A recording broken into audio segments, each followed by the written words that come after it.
Ladies and gentlemen, welcome to the 100th episode of the 5 Star Revolution podcast with your host, CJ Price. Thank you so much for joining us along this journey to the 100th episode of the 5 Star Revolution podcast. Go join us on Facebook, 5 Star Revolution Podcast. Subscribe to our YouTube channel right now. This is the last episode of season 2, and we're going to take a very long break. I'm not sure when we're going to come back, but we'll definitely come back down the road. Tonight, we have a very special guest, and his name is Anton Nathan. How you doing tonight, sir? Yeah, I'm doing pretty good. How about you? I'm doing good, man. Thanks for joining us here tonight on the 100th episode of the 5 Star Revolution podcast. I'm pumped to be here. You look pumped. I Well, am pumped. all right, man. Let's get down to it. I usually ask this question to every single wrestler that comes on my podcast, so you're gonna be no different. Were you a fan of pro wrestling growing up? And if so, who's some of your favorites? Yes, I was very much a fan growing up. Um, for now, for me, it's a little bit. I started a little bit later than some, but I would say not necessarily. I got into it when I was, I believe, 10, because I remember my 11th birthday was like the first big wrestling birthday. Um, and so I'm 21, so I was born in 2000. So I'm one of the few people born, in a year that starts with two, and a lot of locker rooms I'm in. Um, so with that being said, that was like 2010, 2011. So I was really about Edge right before he retired. That was around when I started watching. I'm glad it didn't end up being permanent. Um, Although, like, yeah, that was, I remember that being like the first heartbreaking thing for me to watch. Um, I didn't witness Shawn Michaels' retirement, so that gives you an idea of around when I started watching. And then, of course, Undertaker, John Cena. Those were some of my favorites from when I started watching. I love Edge. Edge is one of the best heels and one of the best wrestlers in WWE history and in wrestling, period. Yeah, He's and I'm so happy that he came back from injury. Absolutely. yeah, and even now he's like, he's still reinventing himself now when he Yes, really absolutely. doesn't have to. And that's what great wrestlers do. Just like Chris Jericho, for example, with the hmm whole sports entertainer gimmick that he's doing right now. Yep. That's so fucking genius, man. Like, people hmm don't realize how talented these guys are. Yeah, Chris Jericho. Matt Hardy's another example. He think he would have stayed stagnant, and he came in with the whole broken gimmick, and that reignited his career from there. Yep, and now they reinvented the Hardy Boys again, and they're as popular as like when they were really really popular. Yeah, I mean, So especially Jeff. Like, I know a lot of people my age that like so I my nickname is the SoundCloud sensation, and I got like I have actual music on SoundCloud and now on all other platforms too, on Spotify, Apple Music, everything. But so many people who know me mostly for the music and not as much for the wrestling, like come up to me and they're like, when they find out I'm a wrestler, and they're like, do you know who Jeff Hardy is? So many people my age. So it does so show. It very much shows the cultural impact they have on people. so you missed the whole Attitude Era, right? Yeah. I'm assuming you catched up on it on the network. Oh yeah. So what would you say is better, the Attitude Era or the version that you grew up on? Attitude Era. And why would you say that? Just cause like I remember when the network first came out, just watching episodes of Raw from the Attitude Era, there was a like there was stuff you could expect every week, but there was a still very much unpredictability of what was going to happen. Um, I really loved watching the episodes in order, and some of them, and seeing how how the Godfather was going to avoid wrestling this week, or how many hoes was he going to have to give up. You knew he was always going to, it was routine, and you enjoyed watching it, but you never knew exactly how it was going to happen. So there's like you don't even people complain saying they should change the rating and whatever. You don't necessarily even need to do that. You just need to, have a layer of unpredictability to whatever you do, but also, still I don't know, give a routine. So that's why I enjoyed it. So where was that moment in your head where you said, "I want to do this. I want to become a pro wrestler"? Um, I really don't know. Maybe it was very much built up to it. I remember.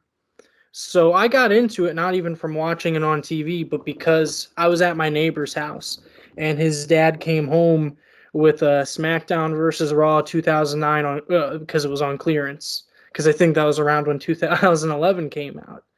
And so me and my neighbor Joe, we played that a ton, and then our other neighbor Tandon also got involved. Tandon was probably the most into it, and I remember getting in an argument like he it's weird how things have changed. I would say Tandon was probably the one at that moment. We were like, can you believe he wants to actually be a wrestler? I can't imagine doing that. And then sure enough, like 1 year goes by and they slowly fall out of love with it and then get back into it, but then fall out of love with it again. And I would say I never did. And I really enjoyed watching WrestleMania 27. That was the first one I watched. But I would say like by the time by the time I was, that was when I was in fifth grade. But I would say by the time I was in middle school, and now had dealt with the bullies over it, and I was still into it despite them. I'd say probably around when WrestleMania 28 happened that I wasn't turning back from there, I would say. So I can't pinpoint an exact moment, but that that time frame of my life. So how did you find out about wrestling school in your area, and how did you get into it? Um, so that story is a little bit unique because I changed the areas I lived in while I was still training. Um, so now I'm originally from, and now I'm there again, Lehigh Valley, Pennsylvania. Um, but from Bethlehem. But from the time I was 9 until I was 18, so when I got into wrestling, I was living in West Michigan, and um, there was really no indie shows at that moment. Most of those years I was there until towards the end of it. And much of that was because of a bad promoter ruining the reputation of the area, ruining the reputation of wrestling to a ton of venues in the area. He kind of screwed over everyone, especially because there were some good wrestlers to come from and wrestle in that area, but he was running shows like with uh, a ton of drug addicts and stuff wrestling and ref like, a lot of meth heads. So like really like no venue wanted to host wrestling. So it wasn't until I was 15 and there was finally WWE would come into town into Grand Rapids, Michigan. But that was that once or twice a year, and that was all you could get. And when I was 15, this promotion called Pure Pro Wrestling that was mainly based in Flint, Michigan, on the east side, they decided to do a show in Holland, which was right by me. I mean, I worked a year later. I was working at Holland at the Burger King to pay for wrestling school. So yeah, when I was 15, they in February they came into town, and I immediately jumped to so when can I get trained? And I didn't end up training with them. 2 years went by. I mean, there's a funny story with that too. If I can go on longer, I remember. So yeah, they said, "Well, can you drive all the way to Flint?" And I'm like, "I'm 15. I don't have a permit yet." There, you can get your permit at 14 and 9 months, but my parents, being from around here, they're like, "No, you're not driving till you're 16. We don't care what the rules are here." And so that's how that went. So I had to continue to wait, and then they said, like we said we still can't like make that drive on a regular basis while being in high school, like on those weeknights. you want to go till 10? It's going to take me 3 hours to get back. I can't do that. And we said, is there any, trainers closer to us that you'd recommend? And, thankfully they didn't, they didn't take advantage of us and say no. They were completely honest and pointed us in the direction of a really great trainer, Josh Raymond, who also wrestled under the name Josh Abercrombie. He's been in Ring of Honor, and also notably Wrestling Society X. So, yeah, me and my friend, who's also a worker, LaDon Sanders, one of my best friends, we went to him and he's like, okay, well, you're gonna have to have dinner with me first, and I have to see, why you want to do this. So, he got his parents, I got mine, and also our friend Angel, who didn't end up training, but he was possibly going to. And we had dinner with who became my trainer. And then my parents are like, no, we're not going to help you out with this at all. And I'm like, but you pay for my sister's piano lessons, and they're like, that's different. She's going to actually use that in life. I was like, what? Oh, she's going to be a concert pianist? Okay. So that's when I got a month later, I got a job at Burger King, which was fine. It helped me that I had to earn it anyway. um, and I was finally of age to work. Had it been like a year prior, I don't know, but I was 16, so I got that job at Burger King. I started working there full time. I had to quit cross country because of it. I used to run. I went back senior year, but yeah, and then 1 year goes by. It's the next summer after junior year, and we decided to hit him up. And he was pretty passive about it. He was like, "Yeah, okay." Like you said that a year ago. Let's talk about it later. But didn't wasn't super on top of it, and we didn't want to annoy him and ruin our chances.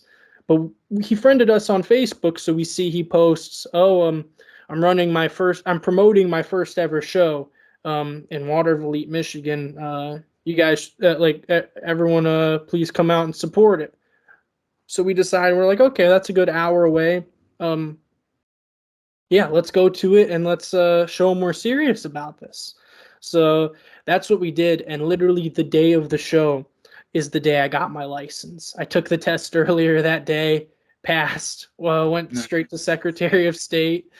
And then we went to the show and, helped set up chairs. The ring was already up, but we helped set up chairs and showed him we were serious. And a week later, we met with him for our first training session. So that was how I started with Josh Raymond, with my friend LaDon Sanders.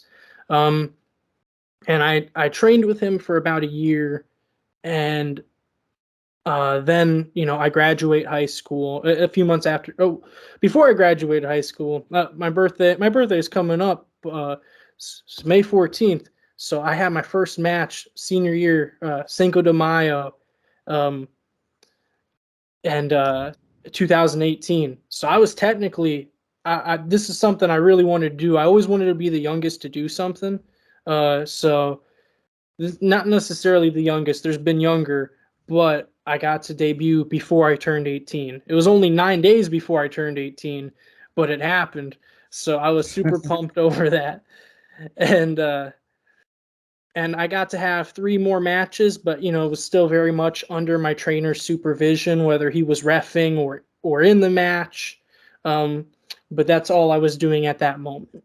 And I found out, my parents were going to be moving back here. I had only just turned 18 a couple months prior, and I hadn't had a full-time job for long enough to really live on my own. So I was either going to have to, have a friend who was really going to help me out, or I was going to need to go with them and back to Pennsylvania. So that's what I had to end up doing.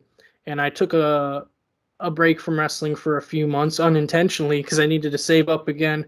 Got a job I hated at UPS and saved up for training all over again. and I ended up training at Wild Samoan in Allentown, Pennsylvania. So that ended up working out really great. And I had to drive in Michigan. I had to drive about an hour, hour and a half. Now it was under a half hour. Now it was like much more feasible. So that was really weird compared to living Midwest versus East Coast. It was nice. It was nice not driving nearly as far twice a week to train. And I was done with training there. I started in February 2019. And by the end of the summer, they started letting me work. So from there, it's been full on. But that was I'd say August 2019 is when they were like, okay, you can finally do this. I only got what, a good not, I'd say more. I don't know. I'm not going to count right now, but the pandemic came soon after, and so that was tough. Only short number, less than a year of like actually like finally full on taking bookings, and then the pandemic happens. But So that's how I got training. sounds like a very interesting story. Thank you so much for sharing that. Sounds like you had a long road and you were very dedicated to stay on track. So good for you, man. I'm proud of you that you went through that whole training with two wrestling schools. So for those people that are listening to us right now that don't know who you are, who is Anton Nathan? What's the gimmick about? You already know who it is. So that's something I say often, and it was very perfectly plugged in there. So Anton Nathan is the SoundCloud sensation. So when I started training when I was 17, um, I started listening to a lot of SoundCloud rappers a little bit before they blew up, such as XXX Tentacion, 6ix9ine when he was still Takashi 6ix9ine, Lil Pump, and like I was very much able to pick up on like, oh, these are gimmicks. They're just as much performers as pro wrestlers are, and I don't see anyone else doing this. And as it became like another love of mine, um, it very much became a part of me. And because of that, I would say, like it is the goal for many, my gimmick is still me, just turned up to 110%. I'm not necessarily always energetic, but I really do say ye all the time, and you already know who it is. And I'm really releasing music now. So yeah, I mean, Anton Nathan is a SoundCloud rapper that you already know who it is. So can you spit some bars? I mean, I'm not great at freestyling, What but about this? What about this? I have a challenge for you. hmm, I do this to every wrestler that comes on my podcast as well. I okay. challenge them to do like a 30-second promo in character on anything that you want. Do you think you can do it? Yeah, I can do that. All right, let's listen to it. Let's go. Okay. Yeah, you already know who it is. It's the SoundCloud sensation, Anton Nathan. And if you don't already know who it is, let me tell you, Anton is the only wrestler out there that can drop a mixtape and an elbow. So, if you want to challenge Anton, you better be ready because you're either going to get that elbow or you're going to get a ton of bars spat in your face. You already know. I love it, man. That's awesome. Thank you so much. That was great. So let's talk about dream matches, realistic dream matches. Okay, realistic. Yes. Who do you have your eye and on the indie scene that you want to get in the ring with that you haven't had the chance to yet? I already know. That's got to be Danhausen. Okay. Um, you know, he's a Michigan. I mean, I'm a Michigan and Pennsylvania guy, but he's very much a Michigan guy too. And I've really enjoyed seeing like even though it's a different gimmick, he very much is how I want to be, in a sense that, he has a following outside of wrestling, and he draws non-wrestling fans in. There are Danhausen fans that'll watch a match just to see him, and then they'll become wrestling fans. And I want that to be the case for me as well with my music. So I very much admire him because of that. It's also a comedy gimmick, but a comedy gimmick I think is done right, as well as Orange Cassidy, um, who I would also love to have a match with, and I haven't got the chance to. But I would say Danhausen is definitely number one on that for that reason. Would you say that your gimmick is like a comedy gimmick, or Oh yeah, it's definitely a comedy gimmick. okay? So, what made you go that route? What made you want to do a comedy gimmick? I think it's because it's really me. I would say for sure. Um, you know, like I have a somewhat legitimate background. I All 4 years of high school I was a varsity amateur wrestler, but um, I'm also very weird in this sense, and very much like even so one thing I do to promote my music is I hand out stickers with my Spotify code on it for certain songs. Most notably, the one I normally use is my "May I Have Some Coochie" sticker. Um, so it works great because you can yeah, you scan it and people are like, "Oh, you release music?" And I use them as business cards most of the time, but I have them all over town and I leave them at like every rest stop and gas station I stop at on road trips.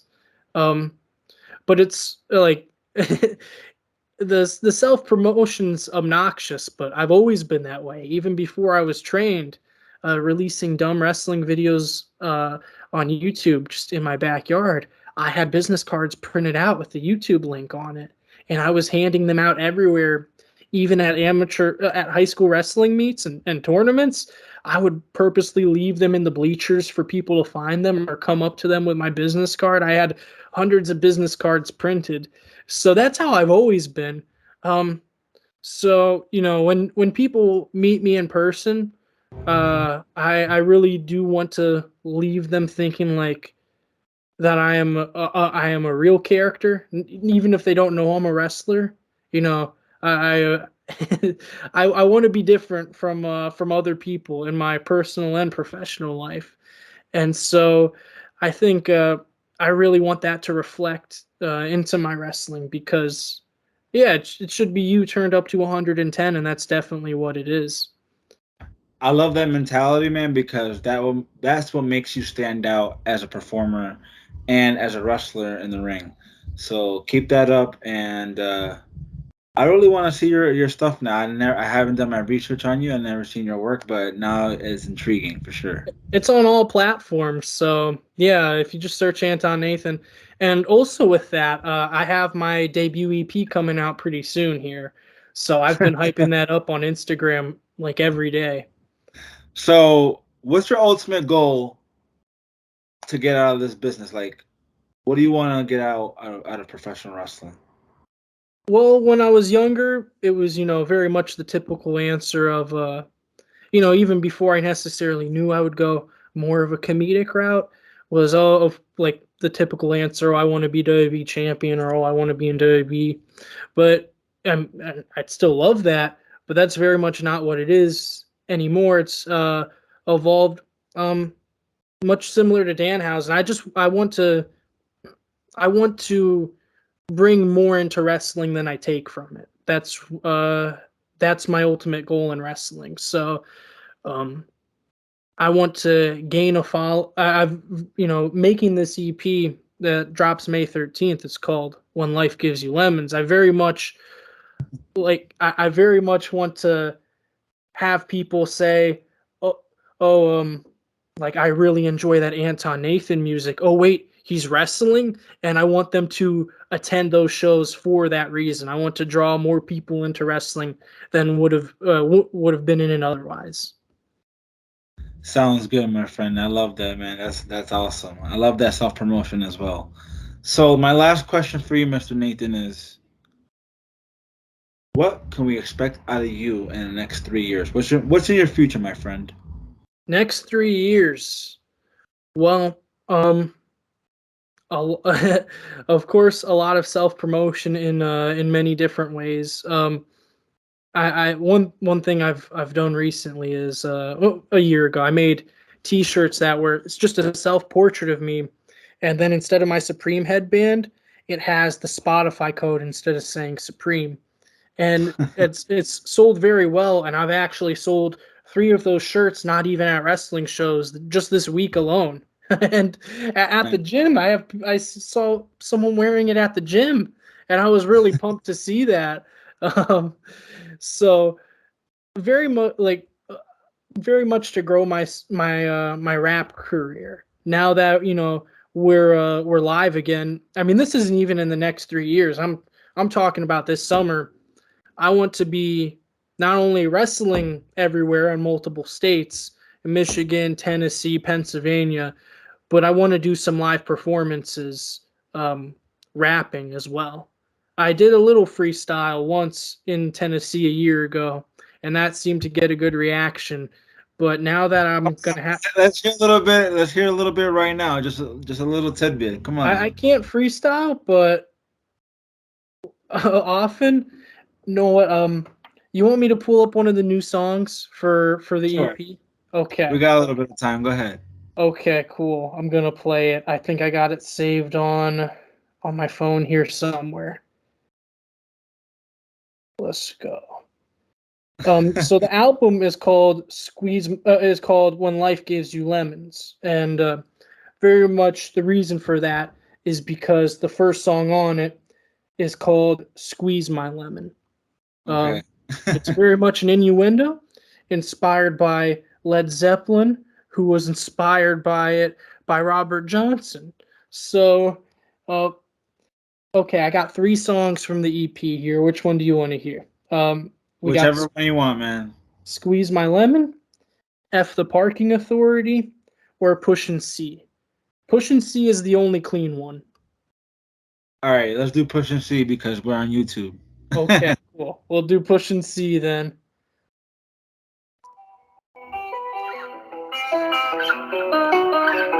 You hear it good? Yep. Okay, cool. Lifestyle of a champion, yeah, you know I'm pushing C. Got a pocket full of keys, and these hoes on their knees. Then I get my pump, so I'm sipping creatine. And I got the belt to prove it, yeah, you know I'm pushing C. Lifestyle of a champion, I ain't a fan of them. That's what they say before popping an Ambien. They sleeping on And me, this is you. and it's unfortunate when people Yeah. hate the extreme. But it's okay, cause that ain't how their daughters feel. It would make them squeal just to hop up in my wheels. Then I do You the be writing dash your and I stuff put it in the bag. yourself. And I can't forgive her What's text. that? What she said made me sad. You be writing your stuff yourself. With the parentheses round my Yeah. name. To get that honor, yeah, you gotta get some fame. When I'm at a show, I'm the reason that they came. But when I'm rich, they'll no longer like me, cause they'll see my belts and they'll see my Nikes. So they'll make hateful posts just to spite me. Lifestyle of the champion. I love it, bro. I love it. So, I love it. thank you. And very much the reasoning behind that is because, the popular song right now, Pushin' P. And Yeah. you see on every wrestling post, to indicate who's the champion, you put that little C in the parentheses. So Yeah. pushing P, you're pushing the lifestyle of a player. Well, pushing C, you're pushing the lifestyle of a champion. I So, love it. I love it. That's awesome, man. So where can our listeners find you on social media? well, on almost every platform, I should be at Anton Says Ye. So that's Anton says, so Says, Ye, so Yee. I love it, man. I'll definitely give you a follow, and hopefully my listeners give you a follow too. Go follow my friend Anton Nathan on all those social media platforms. Go join us on Facebook, Five Star Revolution Podcast, and thank you so much for listening to 100 episodes. Thank you, Anton Nathan. It was a true pleasure, and I wish you the best of luck in your career, man. Yeah, thank you. Take care, bro. See ya.